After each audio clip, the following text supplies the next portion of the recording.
जळगाव शहरात वास्तव्यास असलेले दाम्पत्य नातेवाईकांना भेटण्यासाठी एरंडोलला गेले होते. सर्वांची भेट घेऊन घरी येण्यासाठी निघाले. मात्र रस्त्यातच भरधाव वेगाने येणाऱ्या कारने दुचाकीला जोरात धडक दिली.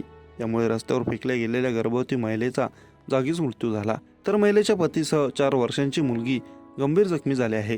दीपाली योगेश कोळी वय वर्ष 22 असे अपघातात मृत्यू झालेल्या महिलेचे नाव आहे. योगेश गुलाब कोळी वय वर्ष 28 हे पत्नी व मुलीसह एरंडोल येथे नातेवाईकांना भेटण्यासाठी रविवारी सकाळी गेले होते. नातेवाईकांची भेट घेतल्यानंतर दुपारी ते घरी येण्यासाठी निघाले. वराड येथे आले असता मागून भरधाव वेगाने येणाऱ्या कारने दुचाकीला जोरात धडक दिली. मागून धडक बसल्याने दुचाकीवरील तिघेजण महामार्गावर फेकले गेले. यात दीपाली कोळी या 8 महिन्यांच्या गर्भवती होत्या. त्या रस्त्यावर फेकले गेल्याने त्यांचा जागीच मृत्यू झाला. या अपघातात पत्नीचा मृत्यू झाला असून दीपाली यांचे पती योगेश व 4 वर्षांची मुलगी काव्या हे दोघे गंभीर जखमी झाले आहेत. अपघाताची माहिती मिळताच ग्रामस्थांनी तत्काळ घटनास्थळी धाव घेतली. सर्वांना जिल्हा शासकीय वैद्यकीय रुग्णालयात रवाना केले. तेथे प्राथमिक उपचार केल्यानंतर जखमींना जळगावच्या खासगी रुग्णालयात दाखल केले. त्या ठिकाणी त्यांच्यावर उपचार सुरू आहेत.